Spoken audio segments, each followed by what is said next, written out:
Blablaswing, Blablaswing, Blablaswing, Blablaswing. Hello swing dancers, it's Julien Et Stéphanie. for Blablaswing, and today we are with Marcus and Barbl. It's really nice pleasure to have you in the podcast. You are truly living legend. How can you say a few words about you? I'll let you introduce yourself. I'm Barbl and I'm from Munich, Germany. If you want to know my age, I'm 58 right now, so quite an old timer. I love dancing, all the stuff like from the 20s to the 50s. This is my passion and it's my life. Yeah. And what about you, Marcus? Yeah, I'm Marcus. I just became 55 3 days ago, so Yeah. I just had birthday. And I always joke and says, yeah, if you call us legend, it just means we're old. It's a nicer word for it. But actually, I think we're still very young in mind. And this is also something that we experienced when we met many of the original dancers in LA and in New York, that their mind was so young. And I think dancing keeps you young. You think it's maybe the secret for longevity in the scene to remain that you have a young mind, and it's can you explain the longevity? I think that you have something to remember, something you do all your time and what you love. So this is like something that keeps you young in mind, I think so. Mm-hmm. We have a saying in Germany, kind of when you translate it, if you stop moving, you're getting rusty. And I think it's this great combination that dancing gives us, because even if you do look at research, they always say one is movement, one is social society, connection, and you think about the dance world, you have all these people, you're very close with, it's like friendships, and you have a lot of people you can share the passion with. And I think it's not only dancing, maybe music has the same effect when a lot of old musicians, that feel young in heart and they're always striving for something new. It's this combination, this special combination that dancing gives us. That's beautiful. Yes. Yeah. And that's a question, and I have in my mind that is there any tips for you? Tips, it's okay. It's almost 30 years you are involved in the dancing. Is there sometimes tired of that? I mean, it could happen that you go on a workshop and you say in yourself, "Oh no, I'm late for it today." Does it happen or never? You give the sensation that never happened. Actually, no, we never had this problem. That's true, but the thing is, like, sometimes you're also getting tired because, like, we have so much work, and it's about it's not from the dancing, it's just like the other work, which is so immense. This makes you tired and just like, one said, no, I want to just have a rest now because I'm just worn out. But it's not about the dancing. This is like something, it's a relief for us. Okay. Yeah, other work with Barbl meant is like administration work, sitting on the computer night and day, and then you don't move and everything hurts in your body from too long sitting, and this is the ugly part on the dancing. I know especially because we also have our own studio and we organize this big Untitled Swing Festival, which is a half-year organization night and day, and this is what's more straining. I always say every year of Untitled Swing I'm like a tree. You can see the rings in my face like you can see the rings on a tree every year from organizing Untitled Swing. But in the dancing, I think what's the secret? We got it asked a while ago before, and one part I think, because actually we are 30 years this year. It's our 30 years anniversary of dancing together. Happy birthday. Yes, so 2 birthdays. And I think one part is we are both a kind of easygoing and we don't make fuss about things. We're more pragmatic, let's say it this way. And that's one part. And the other part, we love what we do and we love people. And there's an interesting story. It was in around mid-90s in Hareng. And this was the time when suddenly the swing dancing became so popular, and then you got the celebrities there. Before, it was just one big family. We always felt on the same level as the students. And then suddenly it was this, people were put up on a protest. The these are the behavior teachers. of the teachers was changing, like, became a bit more arrogant. Because I'm the teacher, you're the students.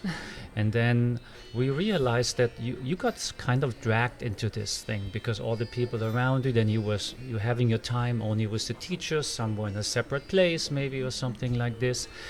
And we didn't like it. It felt like... That's not us. No, it's not us. And it was like pulling energy from you. And then we deliberately decided, no, we don't want to do this anymore. And then for the night, for the dancing, we made dance cards for our students. Yeah. And then we say, hey, this is you fill it in, and tonight we're here for you. And it was so much fun dancing with these people and connecting with these people. And even you worked a lot, but you came back with more energy. Than even you put a lot of energy in, but people gave you so much energy back. And I think this is one of the secrets. There's also another thing that we started in Hareng a few years ago, because especially in Hareng, when you're there for a whole week with the same people, I find it always strange not to know the names. So you always just hi, and so on. Yeah. And then they started to have these double classes. So you had 3 hours with the same group. Yeah. And it was quite a long time. And then we said, okay, we can spend a little bit time. And at the beginning, the first thing we started, we wanted, because I have to go back a little bit. In Hareng, if people haven't been there, but there's so many different nations there. So it's even a lot of groups that don't know each other. Yeah. So everyone comes, everyone is like, what's going on here, and looking around. So we learned a technique, it's called mapping. It's really easy. You ask, for example, the students, okay, we would like to know where you come from, which country. So please line up from A to C in the name of your country. So the first thing is people have to talk to each other. Yeah. I said, okay, here. And everyone, just from a view, has this one thing, this is the big group from Sweden, and there are some people from Switzerland, from Australia or from Africa or whatever. And then we ask them to put the order in their names, so from A to C in the name, and then they have to talk again. And already you know some people around you, you know the name. And then we started to practice and learning the names of the students. We normally did this in class, and then a few years later they changed it again with the schedule because there were more teachers, more classes, so you only had like a single class with them. And if you only have 1 hour and 10 or 1 hour 20, you can spend 20 minutes for practicing the names. So we asked them if it's okay, so we recorded them on the cell phone saying the names, and then after the class we were sitting there practicing the names. Yeah, great. And the nice thing was, it became so personal suddenly. It was again putting yourself on the same level as the students and not above them. And then, you meet them and hey, hi Peter, hi Charles, and people felt happy because they got recognized, and you have a completely different thing as if you don't know the names of the people. I think it shows a kind of respect. Yeah. So like you're not nobody beneath, so like you're on the same level. And just like, you're a person. Yeah. And I think that's, people like that. And I think that's also, we like it too. Yes. So like at home in our classes, like it's very personal to the people. It's just like you go there and help them directly. It's just like, and it's, I think our goal is also like to help people to get better and see all the problems they have in the dancing and fix it somehow. Yeah. But you can do that when you have time to do it. Right. For example, in this weekend, maybe you can't have time for each class to do this unfortunately, game. we won't be able to learn all the names. It would be really nice if you have like pre-registration with pictures and everybody can get it, and we could learn the names before. I would love this so much. In my job, I'm a teacher, and we have trombinoscope. It's like a picture of everybody, and it's help a lot to know the class.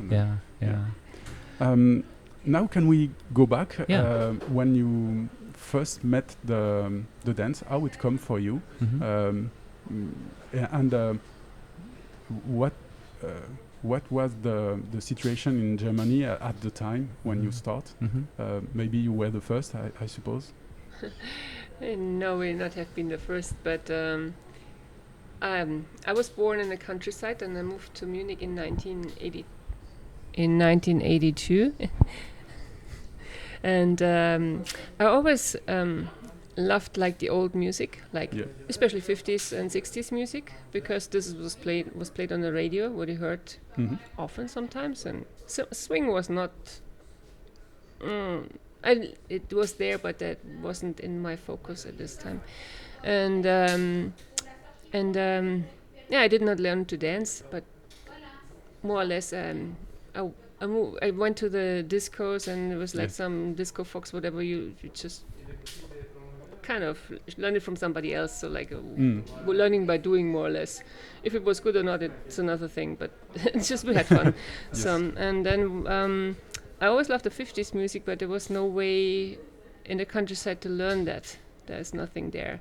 And when I moved to Munich because of a new job, and then some of my work colleagues that have been in this scene, so like in the boogie woogie scene, which I haven't known before, and so like I got in contact with that, and so like one was already good. In my opinion, he was very good, and this was my thing. And then went to the dance school and like the basic ballroom dance, and there was also the jive, which I liked because the music was the thing I loved the most, and then I got in contact with Boogie Woogie and said, oh, you can do so much more and much more freely than in the jive, where everything is like set, you have to do it this way and that, almost in the same order, and I said, no, you can't do that. I said, yeah, but it's fun, and so I quit this ballroom dancing after a while, and went into the scene because I had some people which I met, and live music and stuff like that, and and this was the thing. This was my thing forever, and I'm still there. Yeah. Okay. Marcus? Yeah, for me, I always loved to watch dancing, but I was way too shy to do it myself. You couldn't get me on a dance floor. So like birthday parties or something, everyone was there, I was watching. You couldn't get me there. I was so super shy at this time. And nowadays people say, what, you and shy? I don't believe it. Yes, it was true. And it was actually on my 18th birthday, I got from my mother and my grandma as a birthday present, like a dance class in the dance school. So like regular ballroom dancing, normally thing what you do. I didn't want to go. And then my mother was tricky, and because she asked my best friend, I was always together with him, and she asked him, hey, would you like to join too? And he said, oh yeah, I did this once when I was 14, and it would be interesting to do it again. And I asked him, what, you have been dancing? He said, yeah, of course, yeah. And he liked it, yeah. On the one side, I wanted to try it, but then when you're in your puberty and, you can't do this, and you're shy, and then I said, oh, okay, if you go, I will go too. And then I went to the dance school and did my classes there, and I really had fun. I enjoyed it so much. And then I continued there, and then the school went in bankruptcy there. Do you remember what kind of dance it was? It was all the 10 dances, ballroom dances. So actually the first class I remember, the first dance was the jive, dancing it to Wake Me Up Before You Go. Yeah. That was I 80s. have in my head now. Yes, wake me up before you go. And it's funny because it took me, I think, 10, 15, whatever years later until I understood what they were singing at the beginning, Jitterbug. I didn't hear, they didn't understand this, what they were singing. And then later, hey, they're singing Jitterbug. Wow. And so this is how it started for me. Okay. And then we were actually 3 guys who were hanging out together, and the other one didn't tell us, and he went to a different dance school, Wolfgang Steuer, and he was the president of the World Rock and Roll Federation at this time. And so he organized the big rock and roll competitions. And when I started there, they had a lot of people dancing like the jive, but not in the way it's normally done in the ballroom. It was all a little bit more loose, a little bit influenced from the rock and roll, or what they called boogie woogie at this time. And so this is how I really got into it, because I always loved the music, the 50s music, and I remember always were listening to the records of my parents, like Elvis and other stuff, and Bill Ramsey and Fats Domino and everything that was there. All right. And is it true that the boogie boogie woogie dance, Mhm. not the music, but the dance is a German invention. No, you Not can't really? no, you can't really say this. The name you can maybe say for using for this type of dancing was a German invention, but not the dance, because the dance comes from the Lindy Hop. And I remember I talked to a few of the older people in Munich, and many of them actually called the dance jitterbug before. Ah, yeah. So, and I remember one older guy told me, I had to learn the dance because my girlfriend was always going out with the GIs for jitterbug dancing, and if I wouldn't have been able to dance it too, I would have never seen my girlfriend again. And so Good it point. was the GIs and also the British soldiers, and of course in Britain it was more called the jive, and they often ask you, do you want to jive? So the jive word comes more from Britain, because Frankie always was joking, because in for him in the slang, jive meant like you can't do it well enough. And there's also a nice clip from Panthy on the internet where the British Ballroom Association shows the first time the jive, and before they have a couple doing really bad Lindy Hop, really wild, and then they have the jive that's sophisticated and controlled. Quite boring actually, but so this is what the dance schools were teaching, because the jive was added to the program later, and they put it to the Latin Americans, which makes no sense, but they only had standard and Latin American, so doesn't fit to the standard, so we put it to the ballroom, to the Latin section. And but in Munich we always had a big rock and roll scene, and also in Berlin and other places they were very much connected. Especially because these were the zones where the American soldiers were stationed in Berlin and in Munich. Yep. So this was the reason probably why it's got manifested in Germany. Yeah, we had an called AFN, a radio station that played all the time the American music there, and there was also a lot of places like Bouncing Bavaria, and at the beginning it was swing music, because when the GIs came, they brought the music, it was swing music still, mid of the 40s. But then especially mid of the 40s, a lot of boogie woogie music became popular in the States and also here, because a lot of songs, boogie woogie was the new thing of music type. Yep. Like, okay, now you have house or you have rap, and this was the boogie woogie style. And I wrote once an article for the Rock That Swing playbill, and it was really interesting to me.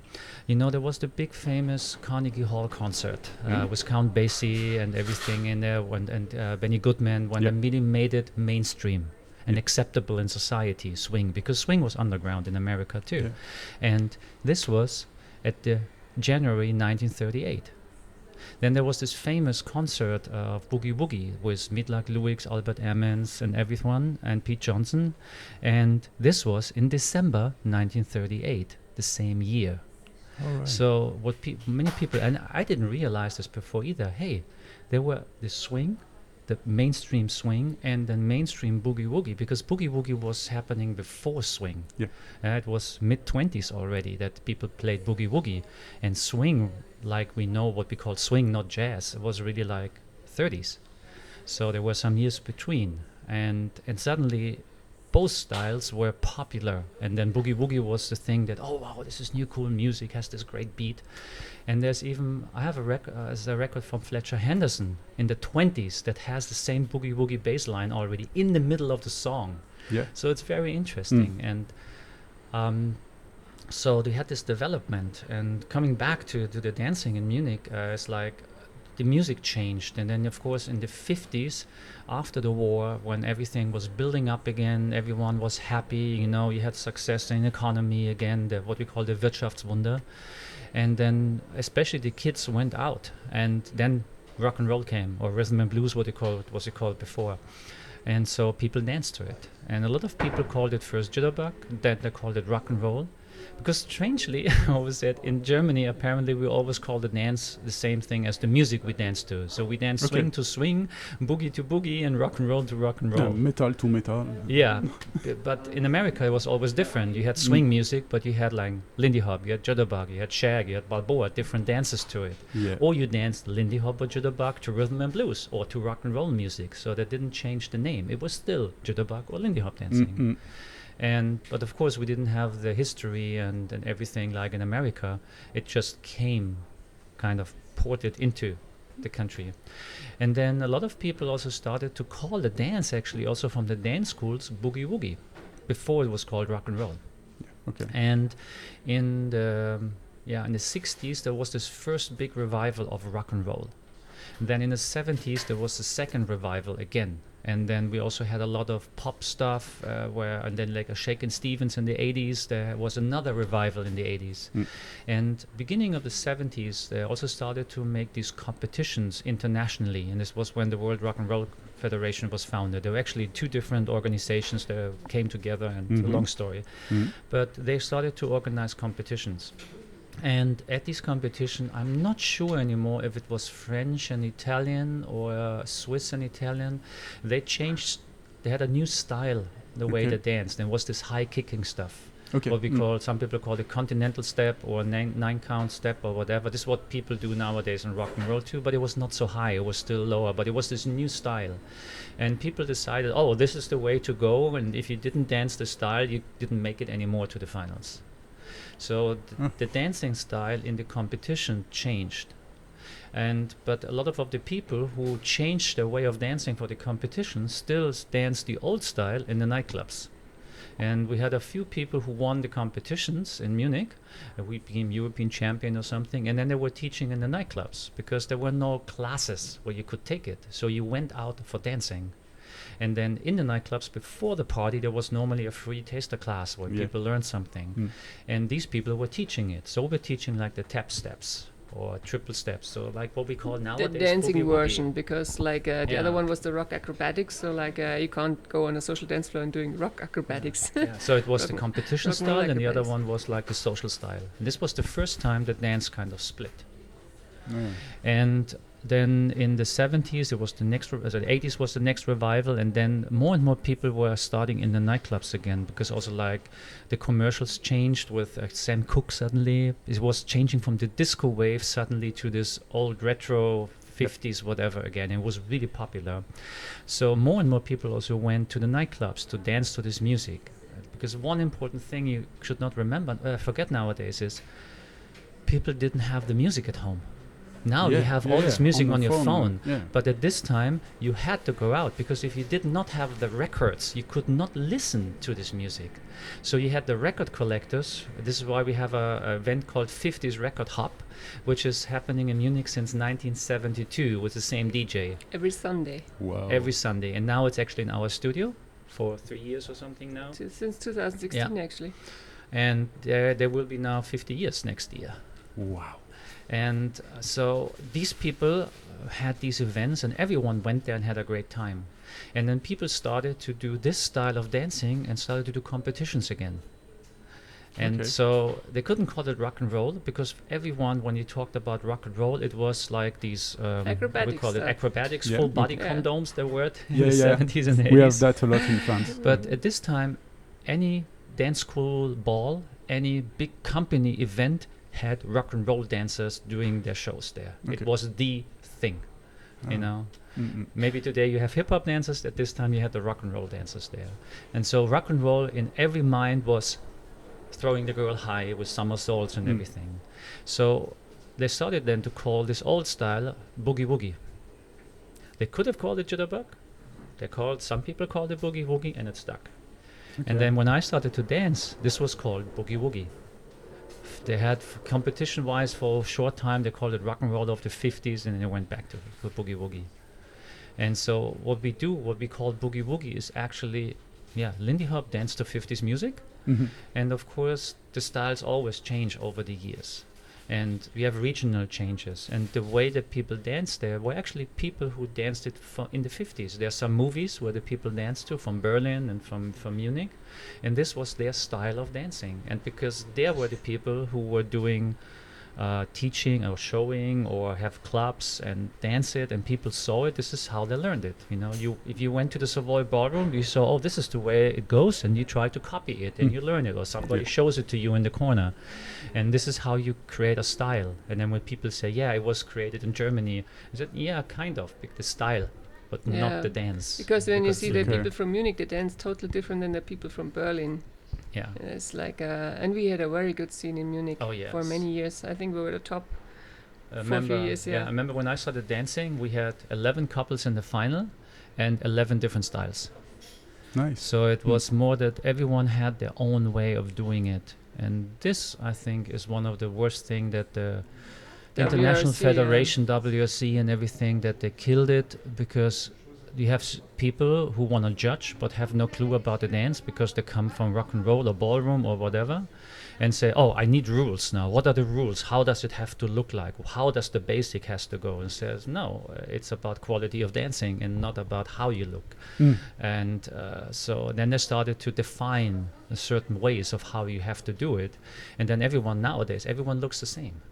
Yeah, And that's this is why many of the older dancers, they don't like to watch the competitions anymore. Instead, if I've seen the first couple, I've seen all of them. It's high class quality at like Yes. the I mean like The it's- level it's is amazing what they can do. but Yes, everybody says the soul is missing. the soul is missing. This is like something is Yeah.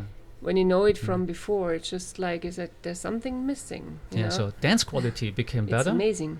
but the feeling less. Yeah. The soul is missing there. I call that sometimes the YouTube effect also, because Yes. the in quite a Blablaswing episode we talk about the TED Talks with Mhm. Ryan François, Yeah. who say that YouTube is a great thing, but everybody start to copy what they seen Yes. and Yes. starting to dance Mhm. quite the same. Mhm. And yeah, it's a big topic, but Mhm. Yeah. I Yeah, think it's true because like we had some people in class and they said, I want to dance boogie woogie, but this basically show me it's not like what I see on videos. Say, yes, this is competition. If you would start with competition style, you would have a hard time. Just Yeah. start like the social, Mhm. and then if you Mm. want to compete, then you can rise up. yeah, Yeah. But I think everything has his pros and his cons. I think everything that has influence has pros and cons. You know, like the YouTube and the internet made it so much more spread around in the world. I think this was the biggest effect while the dance spread all over the world, because everybody suddenly could have access to it. But of course, when you only have these high-class things and certain ways of doing it, it also makes everyone more look the same. But on the other side, there's still different styles out there. Yeah. And I think it's just a matter of that you present those to everyone. If everyone sees just one way of doing it, then everyone look the same. But if people say different ways, then they will choose anyway. Yeah, but sometimes, just myself, I call that also for nowadays the Nielsen Bianca effect, Yeah. because they are so they've got a singularity, Mhm. very unique, Yes. and I saw some followers of that, and from a time Pamela from Mhm. Lithuania, Yes. a lot of followers Yes. looks like the same, but it's pretty much the same in every arts form. It's always. always And it was not different in the 20s and 30s and the 40s. exactly. I remember when Frankie said, he first tried to copy Twist Mouse George, and then he tried to copy Shorty, and he said, "No, look at me, I'm dancing like Shorty. Look at me, I'm dancing like Twist Mouse." And he said, and after a while, he melted them together and put his own thing to it. And very often what I realized that even for myself, I had two different dancers who were always my idol. One was Frankie and one was Gil Brady. And from the old dancers and from the new dancers was the same. It was when I started dancing, the people who were on top, there was Stefan, there was Gregor, and Gregor was more the fancier one, and Gregor was really the soully, heavier one on the music, grounded and groovy. They were so the opposite. Yes, it's Yeah. twice Gregor now. Is it Gregor? Stefan, sorry. Thanks for So you should correcting. start again. Yes, so the first one was Gregor, who was more like the fancier one, light and flashy, and then Stefan, sorry, I'll do it again. And Stefan was the one who was more the grounded and very soully. If he didn't like the song, he didn't go on the dance floor. Okay. And Yeah. but they were like the opposite sides. And I tried to get something in between and put my own thing in it. But these were my influences. And I think everyone probably has different sides of influences. If you only copy one person, what's the saying? Yeah, it was the writing. If you only copy one person or one thing, then it's a plagiat. What's the word? If you copy many people, it's research. Oh, great. Maybe it's the title of the episode. I think so. Yeah. But I guess nowadays people they need an idol they can copy, like something to hang on. so get an idea how how you want to look like, and this is I don't know, just get attracted from certain person.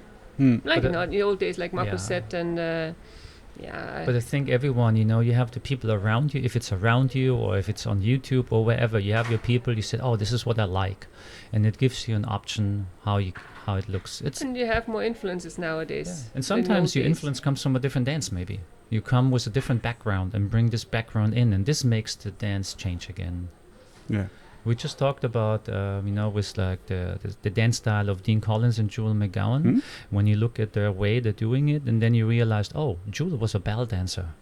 And if you think about her movement and you know about how Balboa is, and said, Reminds on oh, that. now I know where this look comes from. And she kind of put this one into the dance, creating a new way, a new look that people didn't do before because they didn't have this background. And I I never think thought about this is it. always evolving, and Yeah, And she made it really good. yeah. This Yeah. is why personally I always think I think you have all these factors. Some people want to be purist. It has to be exactly the way it was done in the old days. And I think, wow, I think there's so much to learn from these people. There's still so much. Every time you watch a clip for the 50s time, you find something new, some new insight. On the other side, the dance is alive. And Frankie said, why do you want to do the same thing again? And said, yeah. And then you create something new and you get new ideas. And maybe you get something from a different dance. And some things are fads and some things stay. And the things that stay are the ones that really solid. Yeah. If you think about Lindy Hop, it was like a lot away from the original, so it became brand new, then it came back to the originals, more like to the roots, and it's always up and down because people need something new, and then they think, oh, it's going too far now, so we have to get back to the old stuff. It's just all the time. I mean, this 30 years, you realized a lot, you saw a lot, and yeah. And speaking of these 30 years, how did you two meet up and decide to partner up? And how did you discover the other dances? Because we know that you encountered swing through Boogie Woogie first, and then what happened? So slowly you discover the scene where something is going on when you started dancing through your people, So like so realized there are other events to go, and I think in the 80s we had a lot of places where you could go social dancing, like little pubs or nightclubs, whatever. So and there was a lot of live music going on, and so at this time we were really addicted to live music. So like you followed certain bands because you liked them, and then you meet people, of course, other people. And there was one thing, it was like the Alutria. Alutria? Yeah, this is actually where we met each other. He was already a good dancer. I was not good. The president of the club where he was at this time, he said, "Oh, where do you get all these weird girls?" Something like this, because he tried to get me into the club to learn to become part of it. And so he was. Well, you have to say you came from the countryside, and you were very country-like, kind of. Yeah. I wasn't attractive, so like for people. Not where. Huh? It was the way you probably dressed at this time. Yeah, It was it different, doesn't matter yeah. whatever. Yeah, So yeah, like it yeah. anyway, it wasn't attractive. Yeah. I didn't know it better, so like this was my way at this time. This is what I was But used you had to. fun. You Yeah, liked I what you was did. always crazy. So Yes. like, and I'm still like that. So even with 58. Yeah, this is how we met. Yeah. And then because we had a club called Boogie Band at this time, it was the guy who was dancing with Barbl, he founded it, and then we started to train there and everything, and I started to train a little performance team, and Barbl was in the performance team too, and Formation, you started the formation team especially. Yeah, Was it was it the really formation. Yeah, Was it was the formation already? formation, Ah, and okay, we made formation, the yeah, and performance team out and of that one. shows sometimes when you get hired from companies or something. And then we always looked at the old clips because like Helsa Poppin was running like every year at least on German TV, so we know everyone knew it, while other people like, wow, this is who. And I remember actually I saw Helsa Poppin and the Bill Haley movies when I was a child, because there was Austrian TV at this time. It's really weird, so people don't know this, but my youth, we didn't have TV during the day. TV started in the afternoon. Yes. So in the morning there was no TV, and this was the holiday season, also the school holiday season, like in August when we had school holidays. And at this time, the first time Austrian TV showed movies like at 10:30 in the morning. And this was new, and so they showed a lot of like classic old movies and a lot of dancing movies there. And this is when I saw Helsa Poppin', and I saw Bill Haley movies, Rip It Up, Don't Knock the Rock there. Yeah, okay. And so when I later started dancing, boogie dancing, I said, I remember I've seen this clip where these people were dressed like waiters and maids, and they were dancing really crazy. And then a friend of us was working in a radio store, kind of TV radio store, and it was just the time when the VCR recorders came up, but they were super expensive, so you couldn't have one yet. And he was able to record when it came in his office, and then we could watch it there. And then later VCRs, I bought one, and then I started to record everything that was on TV about this old stuff. And this is where we tried to learn from. And so we saw the upside down move that Al Mintz does when he goes with the head down. Yeah, okay. And so I tried this with another guy because my partner was not strong enough. And then Barbl said, I can hold you. So we actually swapped partners in our routines just for this part, and Barbl took me upside down. Yeah. And this is how we started actually to dance together. Okay. And then I stopped dancing with my dance partner, and I danced with someone else for competition in Freising. It's north of Munich, and it was a European championship for Boogie Woogie. Okay. And the federation actually just sent out letters to different other countries, and so there was a whole group of Swedes coming to this event. They had a big bus and they came down, and it was in '89. Wow. And it was in beginning of October, because we had Oktoberfest at this time still, and it was shortly after Frankie was in Herräng. It was the same year when Frankie was the first time in Herräng. So the people, there was Michael, Maria, Håkan, and all these people, and Eva, and they came down, and when they danced at the Boogie Woogie contest, they danced Lindy Hop. Yeah. And we looked at it and said, hey, this looks like in the old movies. And then we started to talk to them. It was the first time you saw that? Yes, live. In real? Yes. Okay. Wow. Yes. And so we saw this, and because we didn't know how these people do this on the movies. And the funny thing is, because our Boogie Woogie is the basic is 6 count. In the old movies from the 40s, and you can see still 8 counts dance there, but somewhere they disappeared. So we did 8 counts when you do a double turn maybe, but not in the basics. So when I try to watch the old clips and say, oh, what do they do?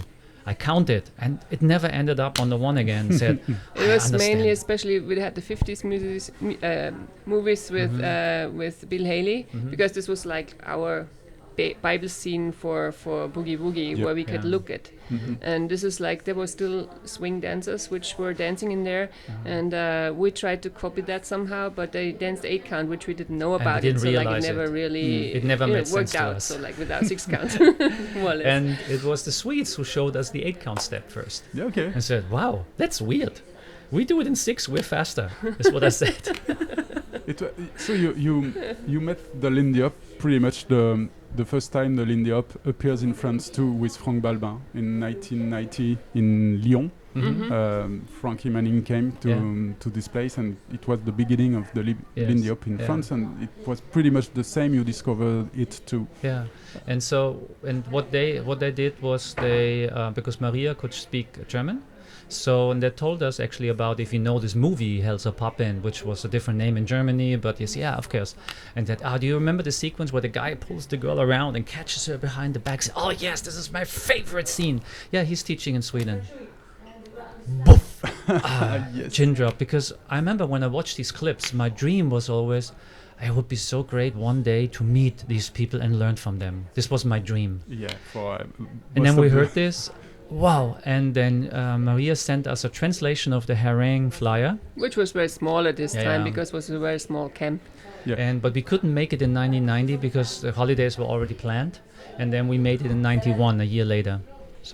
So in 91, we went to Sweden, and we drove up with the car 30 hours, arriving at 2 a.m. in the morning in the woods, because they told us 10 miles north of Stockholm.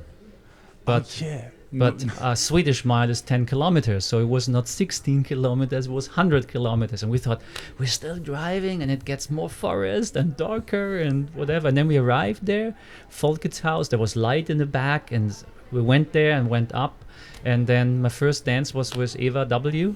and I doing just 6 count. And this is how we started. And we met Frankie. And then there was a contest, Harvest Moon, and we danced it and we won it because we improvised. For us, we danced Boogie Woogie to it. Boogie so Woogie like, to, yeah. Because we didn't know, but Linda helped. But for us, we never danced routines before. So everything was improvised, Mhm. even in competitions. And there, they all danced routines. They learned the stop Okay, routine, they learned a this routine, pattern. they learned this routine. Mm. And so it was very different. And then Leonard asked us if we would like to teach Boogie Woogie. And they got inspired by our improvisation. Mhm.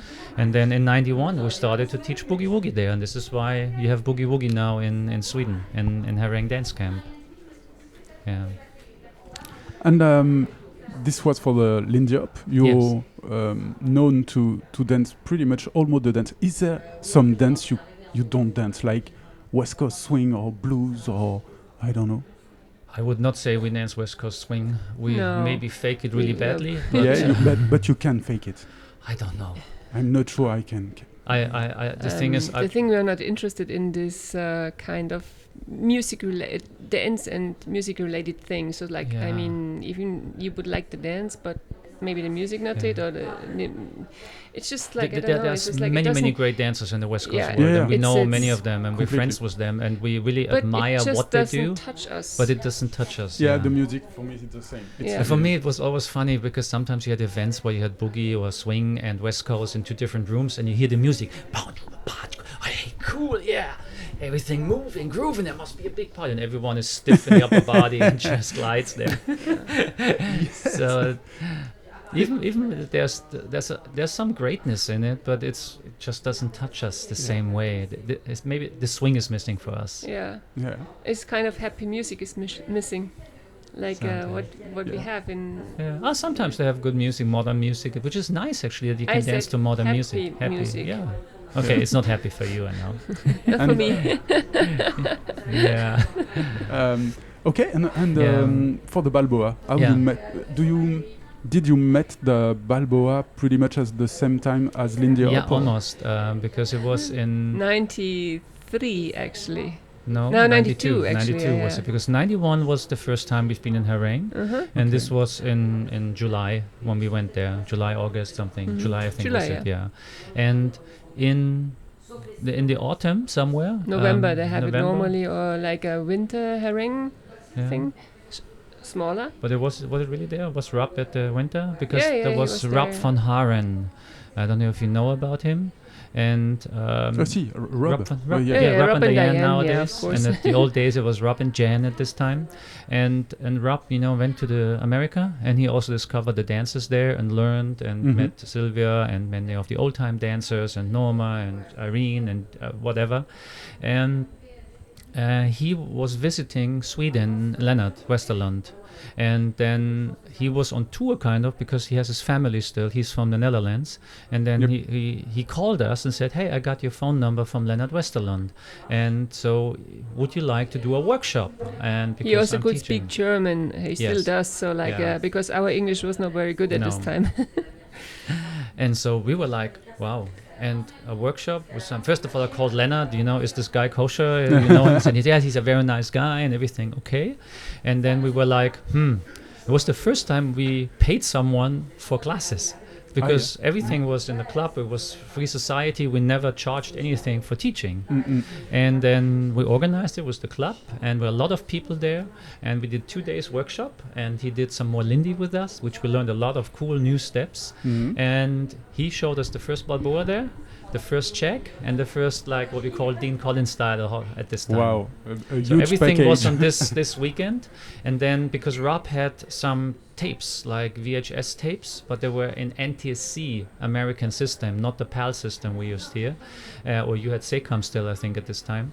And so we got actually a special recorder to be able to make a copy of it, and this was our source for Okay. a while. Mm. Some of these old clips that we didn't have access to, and this is when we started to learn from the clips. And then in '93, the year after, was the first time we went to the States, and Rob organized a little bit. So we first went to New York because we stayed with Odella. We met in Sweden in '91. She was there, and then we went to the places and met Frankie there again, and to Harlem and everything where we went. And then the next week we went to the West Coast, and we first stayed with Rob. And we went with him with this car to Vegas to meet Norma Miller, because she was doing a show there. She had a comedy show in Vegas at this time. Okay. And we met her at like 2 or 3 a.m. in the morning after her show. We went to the hotel, and I remember this was so funny because Norma, you know, we were like, wow, Norma Miller, what's this Norma from the movie? And she said, oh, honey, you know, so what do you dance to? And we said, kind of music, yeah. So the music we danced to, and said, oh, we dance to every type of music, like rock and roll, boogie woogie. Honey, you can tell me what you want, but this doesn't swing. You couldn't finish a sentence. I couldn't finish even the sentence. I tried again that we also dance on swing, but again, you can tell me what you want, but this doesn't swing. It's so normal. It was so normal. typical, yeah. And then we went, we drove her home, and actually she showed us the first draft of the book that she wrote. Yep. And it took quite a few years till she just was finished. And so it was amazing. And then we went with Rob to Ventura, and there we met Irene Thomas, one of the other dancers from the movies. And it was Walter Gordon, I think, also Walter at this time. Gordon, and then Gil Brady introduced. But it was later. This was later. It was a year after. Walter Gordon, I think, it was the same. year. He was a Harvest Moonball winner, overall Harvest Moonball winner from New York. And so we met him and talked to the people. So Rob was also very much into finding these old dancers. And also Maxi Dorf, I think. Wasn't it the same we time? met Because Maxi Dorf, and then we went to Brea to meet, and then we met Frida there, and some of the other dancers. It was like heaven for us. And then we kind of went every time, and actually I've missed one thing. And the weekend at the end, we stayed with Aaron Stevens, and for PDBA, Pasadena Ballroom Association, we did a workshop there, and Frankie was there too. And so this was like, wow. A dream. A kid's dream. And then we talked about it was Aaron actually, because we met Aaron in Hareng. She was teaching in '91 in Hareng. Okay. And we talked about these old-time dancers, and she said, yeah, many of them are still going out dancing there and so on. And then Rob was able to find Gil Brady, so my other idol from Don't Knock the Rock, and also the idol of Niels. And and then we met him there in the nightclub, and then we invited him to come to Germany. And then I remember I was Frankie in one arm, Gil in the other arm, and it was like, wow, it's like heaven. And then he called us, Rob called us and said, hey, I found the girl from Groovy Movie, which was Jean Veloz. Yeah. And so we tried to invite her, and he asked her about, he said, yeah, people from Germany want to bring you out. And she, sure, she didn't believe him a word. And she said, yeah, talk to Mary Collins, it was Dean Collins' wife. And then Rob talked to her, and she confirmed, yes, you know, the other people were there already, it's really good and everything. And then so she gave her the phone number, I called her, we had a talk, and then we invited her to come to Germany. And this is when all these big friendships, everything started. Wow. Yeah. Quite a story. Yeah. And you also organized Rock That Swing, which is one of the most important swing rendezvous in Earth. Yeah. And what can you tell us? Maybe a really, really good memory, because there is a lot of edition. But is there some high point in all that? Some very good souvenir or something you're really proud to achieve? I suppose a lot, but you have to choose.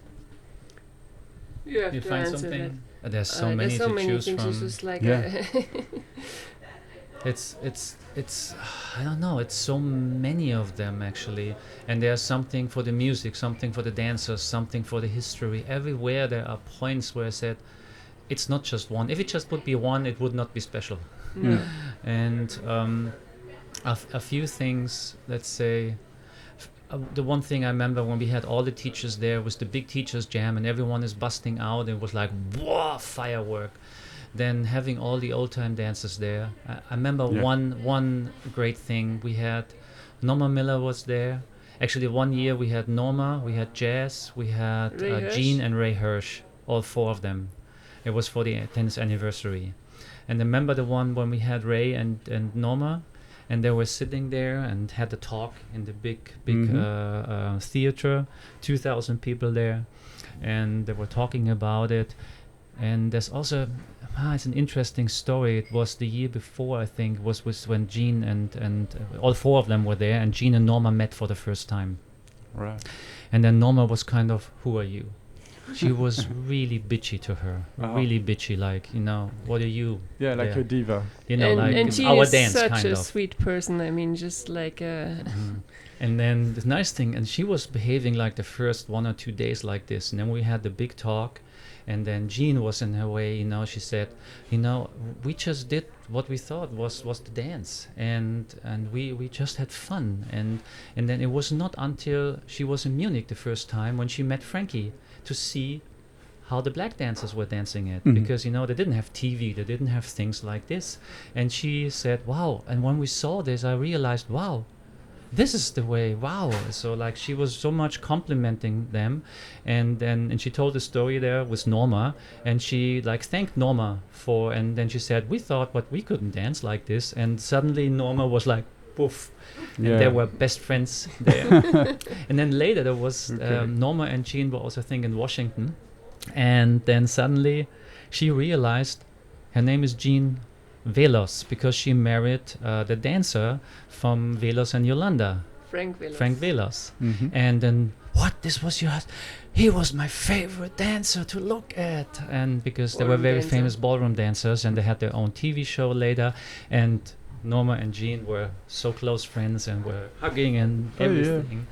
And the same was with Ray, when Ray and Norma was there. And Ray also talked about the same things. He said, yeah, we had the fortune we could go everywhere to dance, but many of the black dancers didn't have. There was still segregation.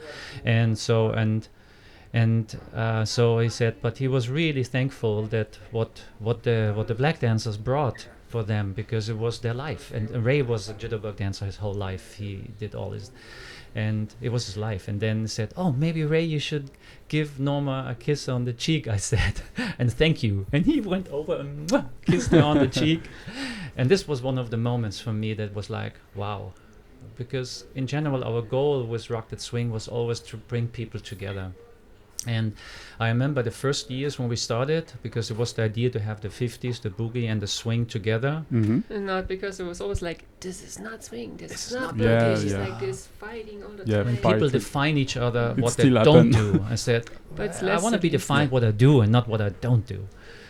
And it was hard sometimes. And the funny part is, it started to become really good when we stopped trying to please everyone. Listening We to said- the people who were complaining all the time. Yeah, I said, if you don't like both dances, if you want to have a pure swing or pure boogie event, Then it's the wrong event. Then we have the wrong event for you. We don't have to Choose another convince one. you.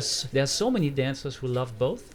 Mhm. And then a lot of dancers who came said, wow, this boogie is so cool. I never saw this energy. I just saw the competition videos, but this is really great. And then they said, wow, this swing is really good. I want to try it out. And then people started to try Balboa and Lindy and this and this. And this was the greatest thing what we achieved, I think. Yeah, that- you have the diversity of all the dances at one spot. Yeah. So like, where do you have it? Either you have only swing, maybe you have only Balboa, maybe Completely. only Shag, yeah. or only 50s. So like, it's very rare that you have all mixed together. It's Yeah. unique. Your festival Yeah. is the only in Europe. I don't know Yeah. Yeah. for Asia or Yeah. America, but in Europe you are And this the was only the one. idea for us, because we wanted to get high class quality of bands and teachers and everything together, so that people can see what we've seen. Because we were in the States, we had all these top bands we could dance live to. We saw all the great dancers there, and then we came back home and it was like, wow, it's all dead. missing, it's dead. We have to do something. And another great thing was, a few years ago we had Cy Cranston there, And it was the first time we had called the Jamboree review. So we have the big band play, and all the different singers sing songs with the big band. So they made special arrangements. The NP Big Band and Robert Ruesas, the band leader, did all these special arrangements, especially for the 50s singers. So they had a 50s song with the big band, which was wow. And so Cy Cranston said, yes, you will do 2 songs. And he chose I Got a Kick Out of My Head and I Got You Under My Skin.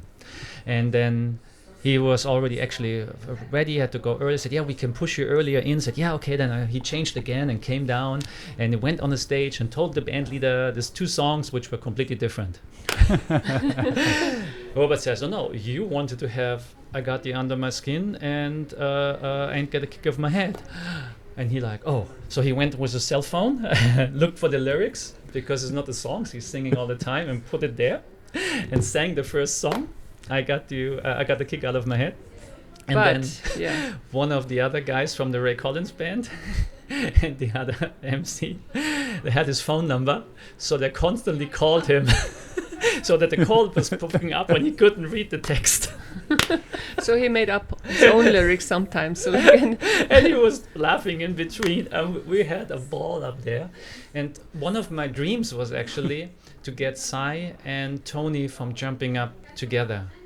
And so it was the first time they could really meet up, because the once before Cy had to leave early and they were playing in the other room. So, and I saw Tony next to me, and it was just this moment that sometimes happens where your brain makes a bing, and I said, Tony, do you know the lyrics to I Got You Under My Skin? And he said, yeah. Okay, come on. I pushed him out and said, Cy, here's someone who knows the lyrics. And then the 2 sang together. Yeah. That was never so rehearsed, amazing, never did anything. And it was just so this playing off chemistry each was other. there. Was Yeah. so nice. And Magical. we had goosebumps, and then Cy, I got you Tony, under my I got you skin. under Hey, my skin. Tony. Wonderful. And it was like this memory, or when Cy had the encore number. So they already played his encores, but the audience was still going nuts. So he came back and he played an encore for 15 minutes. And every one of the dancers of the teachers was on stage between so the he made band room jamming. for them, just dancing in between the bands. And it was, band. and everyone afterwards talks about these things. And actually, what I think what's important, it's a little bit talking out of the knowledge behind what I say. Yeah. What I realized, I think we all dancers are dopamine junkies. Pretty much, yeah. Be honest, yes. Yes. But you know, when will dopamine be put out? There's one important factor that your body produces dopamine. It has to be unexpected. Yeah. If you expect something, no dopamine.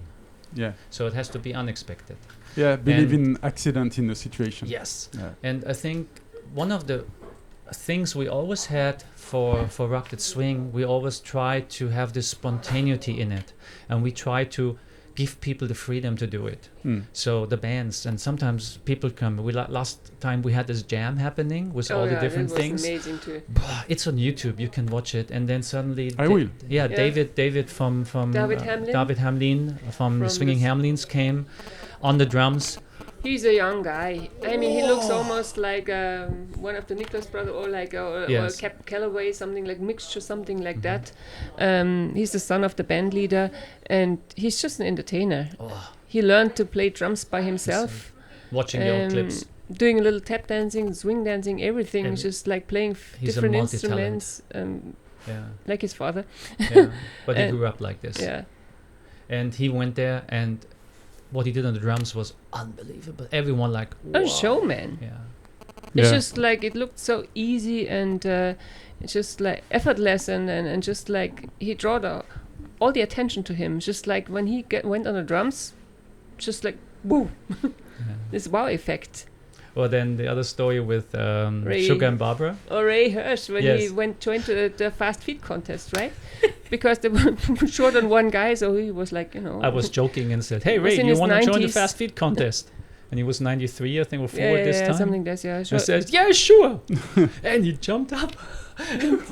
He got his number on the foot. After one round, we let him go out. But it still went out there. He was so crazy, just like, yeah, of course I do that.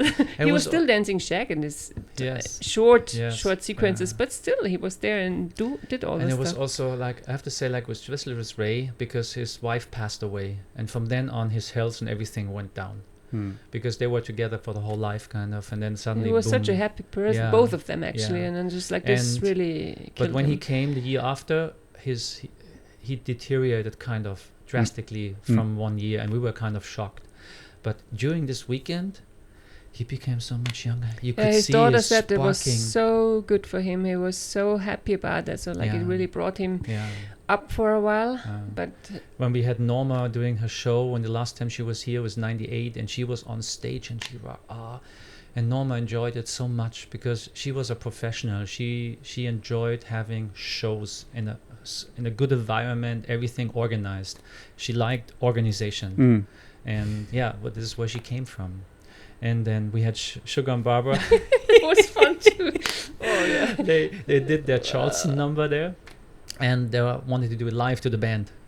So they arranged with the band, did a rehearsal, and they wanted to have it a little bit slower than on the CD that they had. So that's why the band supposed but to play. the song was on the CD with all the show songs, but we were told, but the band will play live. So they were waiting for the band to start. The band was waiting for them to start. So they To didn't give get them a the sign that they should So- start. And they were just waiting ready. And then the DJ said, oh, maybe it's not. Maybe I have to play. So she pressed the CD. And they had the to play the music was fast song. That's the fast song. And Barbara said, this is too fast to Sugar. Whatever, come on, go. And they went for it. And it was a long song. And I said, and he must die. I mean, it just kept it through till the end. It's just like... and they were like, they tore the house down. And these are the things, that happen. I think there's a ton of more things that happen that back in the memories. And Well, like think about the Boogie team. Oh, it's just like yes. they're so outstanding. It's just like they bring so much joy to the audiences because like they when they dance numbers, they have fun and they put fun in the whole thing. It's just like it's just hilarious. Well, the last time Norma was there was also a kind of a great moment when she was. Most of the time she was complaining about things, of course, of the dancers, and they don't have the beat and whatever. And then this last year she said, "Wow, They finally got the beat. They finally got the beat. I succeeded. Now I can leave, kind of." And she was like, and she was so mesmerized also by the boogie dancers because she said, "Wow, they're doing something new. They're not copying what we did exactly. They're doing something new," and this is what she enjoyed. I think Norma very much enjoyed, of course, getting credit and getting the honor for, and people appreciated what they did. But she also liked to have things new, that people do something with it, and it's not a museum piece. She said once, it has to be alive and put your soul in it. And I just saw something from Dawn where she said the same thing. Yeah. Frankie was the same. always It's just the like same. everybody said, you have to do something. Just don't keep it like the same way. Yeah. It's old stuff. Yeah, we didn't talk so much about Frankie now, but I think Frankie was also one of the major people who influenced us. His way and his how he was dealing with people. I think for me it's a big blueprint. Yeah, completely. Yeah, and also like we should mention, we lived for 4 years in Los Angeles in America, because our idea was also like to work with the old time dancers, because they became older and older, and they have been the best source to know about the original stuff from the old days. And so we moved there. Was meant for 1 year first, and it finally became 4 years. Yeah. And because we were so busy with everything, so there was not very much time to work with them, but we were hanging out with them and had nice talks and became really good friends with them. And did a lot of interviews with them, actually. And the LA scene at this time was really, for us, it was the perfect place to be, better than New York, because New York had like the music was like more jazzy. Everything had to be Count Basie of the 50s, 60s, which I don't like. I like the Count Basie of the 30s and 40s, but I didn't like this jazz thing. I have some problems with high tones, like the like when the trumpets get, it's like, wow, it kills my ear. My Some head. were It's funny. like, We say, what's the difference between the 50s music and the swing music?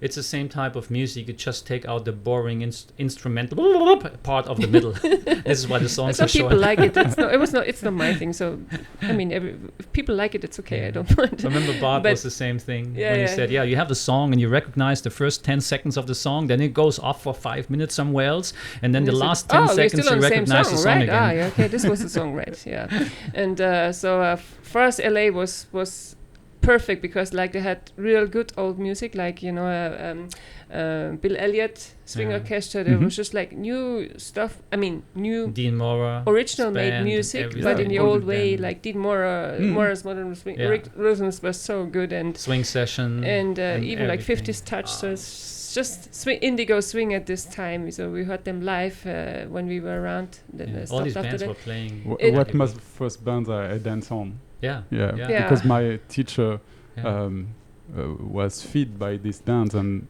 give it to me. There's an it was my first point memory. I think that we should mention. If you think about the 50s scene especially, there are a lot of artists who make new music constantly.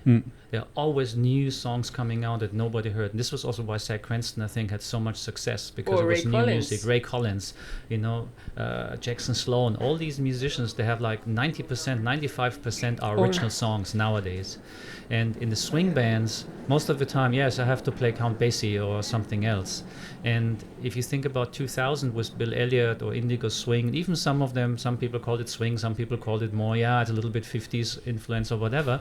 But Bill Elliott and all these bands had own music, new songs that were never played before. And I think this got this special excitement during the 2000s because, like I said, you had songs that were new. Everyone played it. Wow, cool, you have a song. And especially in the LA area, there was like a lot. I mean, there are great musicians there anyway. So like, but it was like you had all the time live music everywhere you went. It was not DJ music; it was live music, except Paladinos. Yeah. But so it was very normal and the best of the best. And the scene was like so. Everyone was sharing. It was new, and everybody was like just like crazy and so addicted to the things. It's like I found something new. And at this time, it was like when we found all the videos, the old stuff, because it was not available on the internet, not on YouTube like nowadays. Now you had to get to certain people to get access to that stuff, buy these things, and just to have a copy. Remember, and you have to know where to go. When we've been there for the first time. And this was a great times because you could have 2 pieces of luggage, 32 kilos on your plane at a regular ticket. So when we went there and we made some money there, we went shopping. Our jobs. So I had one suitcase completely packed with VHS tapes. I spent about $1,000 on VHS tapes, just buying all these movies that had dance sequences. And Sometimes now 5 you get them seconds all for free on YouTube. Yeah. And this time you invested a lot of money for these things. Yeah. But one thing we cannot find on YouTube is your instructional DVDs for collegiate shag, because I found them on eBay. Yeah. But I think the content is very hard to find nowadays. Yeah, it's actually a problem is this ones we actually would like to put out on download now, because some of the videos we made, is the problem with the copyright of the music. And because they ran out. Originally we had the VHS tapes, then we made DVDs out of them. We still have a few DVDs from the shack actually. But with all the organization, with the studio at home and Rock That Swing and everything, we never had the time actually to put the time, effort in it to sell the videos. And we also wanted for many years to record new videos because we were not happy, of course, with some of the old stuff there. We know more, we teach differently. Some stuff is still good, but not everything is like what we like to have like this out. It's 25 years old sometimes. So you didn't use the lockdown period to record videos or instructional... One more time, please. You didn't use the lockdown period during COVID? We had no down period. We were working 7 days a week without break for 1.5 years. Before. It's more admin work all the time. It's just not dancing, but just like administration. This takes another 15 minutes if we talk about all this, but the government regulation that changed every week that nobody understood, and you were sitting on the phone and talking to people what you're allowed to do and what not. Then we had also even the fundings we got and the support, the paperwork you had to fill out. We had to change from accrual based, from cash based to accrual based for 1.5 years. Every payment. That's Every the same student. here in France. We were 3 weeks Still. just sitting there. Then we did instructional videos for our students that we recorded. We set up a new video studio with new lighting equipment and everything. We recorded new videos. Actually, our teachers recorded the videos. Then we had trouble with the sound, trouble with the lighting, trouble with the computers, trouble with the color system, trouble with the camera. And A lot of work went into that one, and it was just everything was just so exhausting after a while, because like Marco said, we worked 7 days a week, and Really, 7 since days, last every day. year March, all the time through. 7 days. we had every 1 day off on Christmas. Yeah. And we were like just wrecks. It felt to us like organizing 3 rocket swings. So other Non-stop. people had, spare time, didn't know what to do, and we were just like, didn't know when to find a time for something. It was even It's hard just like to call constantly- someone or write and answer people and be in contact with people you like to know. It was just piling up, and it felt like, whoa. Never And sometimes you ending feel list. like, oh, there's the tunnel. You can see the light at the end of the tunnel. No, it's a train that comes at you.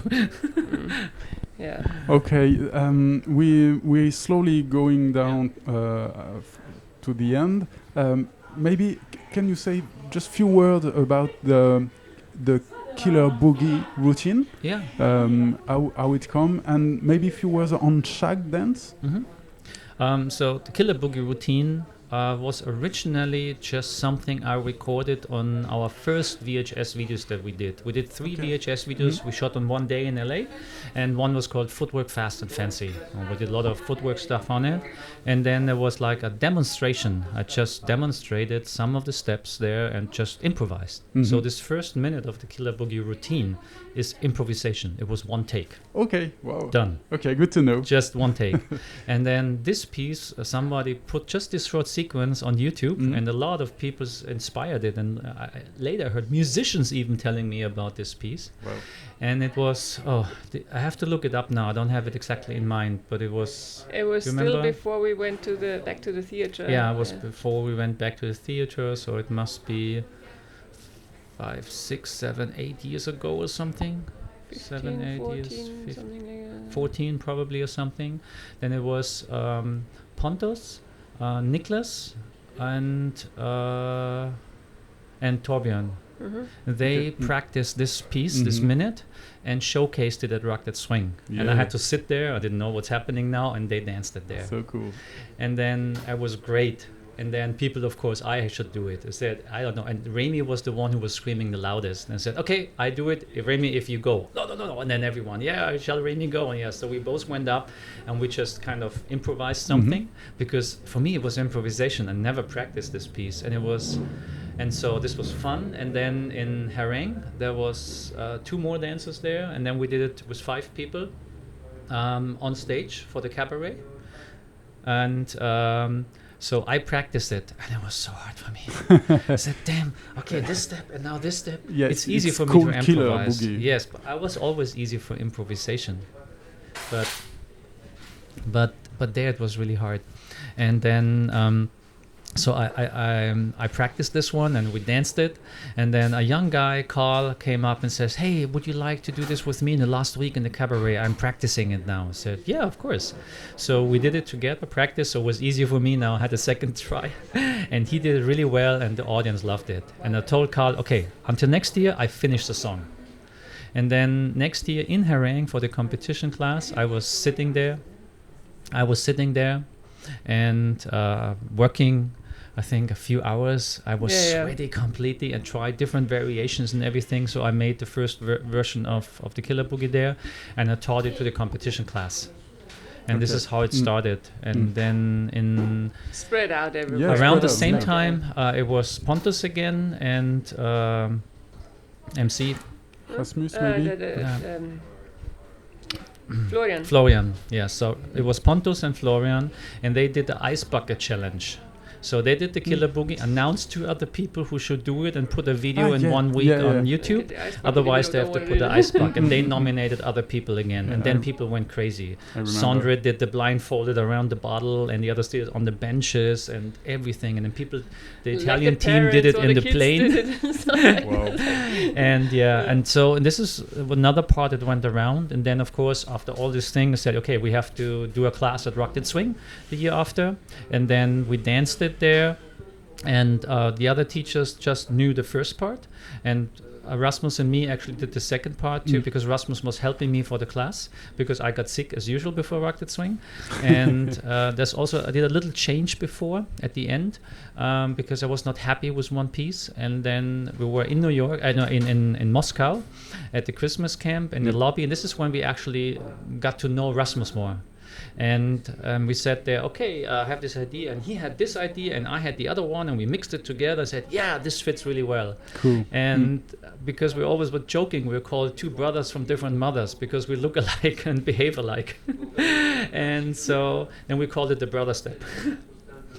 So, and this is how it started. And then Rasmus and me are doing the second part there, because the other people didn't know it. And then the year after, a lot of people learned it, and it spread everywhere around. And then the year after at Untitled Swing, the whole audience came on the floor and danced it.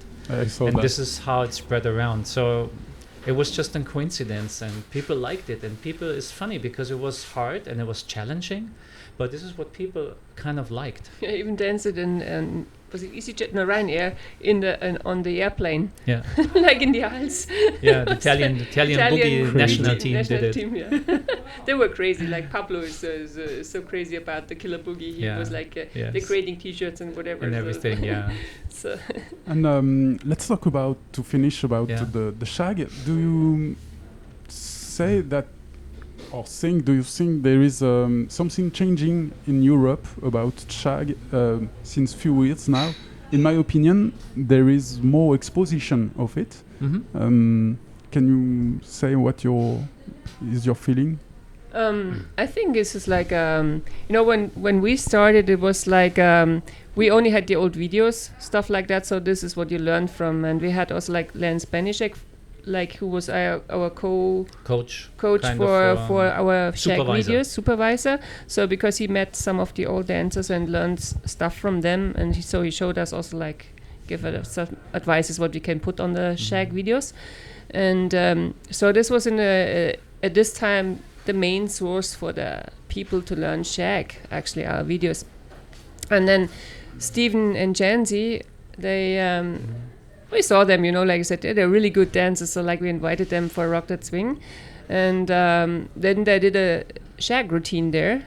It was a really fast song and was crazy stuff, so like a long routine. And so people really like, everybody, it was like this wow effect. And they really pushed the shag. Is because of them it's here nowadays, because they really put a lot of work and effort in the whole thing to go everywhere and spread it around. And they were so good at the same time, and they danced it, they showed it. And I think this is the influence. And they also super said, nice people too. And they said they also learned it from our videos. This was their source. It's just like, but they put something else in their personal style, and this is like, because those are the people who are spreading around. This is also like the style which is now there, and which is good. Some people say, no, this is not like the old shag, but I think it's good. They do it in a very good way, and if people love it and want to have that, it's fine, because then so that's why we have it. Otherwise, it's dying out like again. So like, it's good. I like it. I think the video on YouTube is a huge success. I don't remember the numbers, but it's amazing. Thanks to you.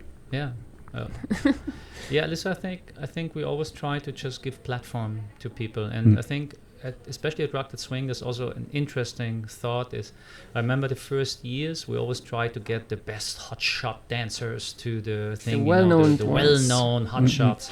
Because they think about those to attract the people most. To be very, very clear, are assholes. You have to say it like this. It's really true. Some are. They're not really on. And then we started to say, okay, We had a few incidents where we said, no, I don't want to have these people anymore. And the first year we said, no, we want to have the people who love the dance and love the people and love to spread it to the people. And I was very scared in this year. We still had some great names, but not this only super lineup of super names. Because other people said, you need to have these people because otherwise you don't get people in. Yes. Some other organizers thought, no, I always have to take the best ones, and this is what brings the people. And the funny part was, it was from this the best year. And there was one student coming to Torbjörn, and he told me later and said, there was a student coming to me and he said, this year the atmosphere is so amazing. It's such a big family. You see among the teachers there's this big vibe. And he said, it's really true. It makes a difference when the asshole teachers are not here. Yeah. And big difference. And I think that some of them just burned out and then they behave really weird. It's not that they are bad people. It's just like their behavior is just like sometimes too bad. Yeah. It's more about, you're a celebrity. You have to be treated as a celebrity. And our feeling is more, no, we're all the same. We're all humans. And yes, if there's something we can talk about, we can change it, we can help, whatever, but treat people as people and not as your subordinates. And and when we started to do this and says, no, we want to have the people who spread the joy and the energy and the love for the dance. And this changed so much. Yeah, and also especially because we're traveling around and you see so many good dancers and even like Nielsen and Bianca. I mean, just like, I think they became more famous through Rocklet Swing because we hired them as teachers because they did such a good show and competitions there. And it's just you see then those talents and said, maybe you want to teach next year something, if you think they fit. It's from kind the of really personality and from the dancing somewhere. And it was a good choice. I mean, we were really lucky the last years with everybody. Because very often when we are on the road, we saw people and we say, wow, these are really a lot good of talents good talents and nice people. And we should, but they were not known somewhere else. Many of the dancers who are now really on top and well known and be booked everywhere, they were not really known everywhere when they started at Rocklet Swing. So it gave them a platform. Yeah. And you need those people who have the excitement still. They talk about, it's so great and pass on this enthusiasm to other people. And this is, I think, the most important, because if you are burnt out, you don't have this joy anymore. Yeah, the hard part now is because we have such a great team of people in the swing and in the boogie, especially in the boogie. It's like this. You can't change those ones, exchange those ones. So we always have only a few spots where we try to get some new people in. Yeah. But it's so hard. It's that I would like to get other people in, even people we had years ago, and we want to bring them back. But whom do you take out? Whom do you take out? It makes it really hard. And we already have so many, so sometimes let's make a little bit bigger, hopefully it works, so we can take 2 or 3 extra teachers just to get them also in, but it's really hard. Thank you so much for your time. Thank you, Stéphanie. You're very welcome. Do you have maybe something you want to talk about before we finish? Is there a topic you want to... I think in general for the people, enjoy the dance and spread it, have fun with it. And that's I think the most important thing. Yeah, I would say so too. Just don't get bored. You only get bored if you're too perfect. So if you have still some space of imperfection, then you will still have joy. So I think take your time. Maybe it's our luck because we do so many of the dances, and for a while maybe I'm not so on the Lindy, but Balboa, and then I do Lindy again, or maybe do more Boogie. So you always have a little change and still stay there. And I think a last little thing I would like to say, I'm sure Bobby said the same thing. It's the same experience all us Balboa people had when they were meeting the old timers, that you were dancing and trying to show off everything you learned. And you have these people sitting in the chair and looking at you. And then when you finish, they get you over and say, great dancing. What is it? It's not Balboa. Or with March and when they dance, because most of them were not teachers. So, and she says, oh, that's wrong. Okay, what should I do different? I don't know. Hell does it different. That's just wrong. If you don't have teachers and you can't explain, but you have the feeling. So this is the only thing you can pass on. And then you have to learn it in that way. Yeah, just to get it right then, or better. Yeah. Okay. I Thank think you we so have much. to run for teaching. Yeah. Thank you very much.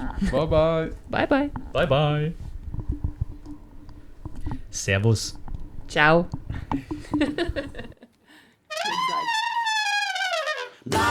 Blablaswing, Blablaswing, Blablaswing, Blablaswing.